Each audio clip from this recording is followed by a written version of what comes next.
kobosana te ko soutenir musala ya nzambe basali ya nzambe badimi na yo ko soutenir musala ya nzambe kopesa nzambe dimi parce que yango nde kofulukisa yo yango nde ekomatisa richesse na yo kosunga bato na bahôpital badon kosunga basali ya nzambe mpe kosunga musala ya nzambe yango nde komatisa richesse na yo mpe esengo na kati libota na yo yango nde kofulukisa yo sunga dimi na yo kozanga yango te il faut toujours kopesaka dimi na yo kopesa dimi na yo c'est très important po yango bimaka bénédiction efungolaka baporte tika ete yesu masiya apambola yo. C'est la prophétesse Emerbi clairvoyante de l'Éternel.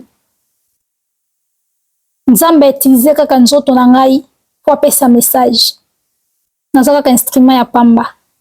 Message route pa ya nkolo Yesu molimo santo. Nzambe apambola bino. Merci.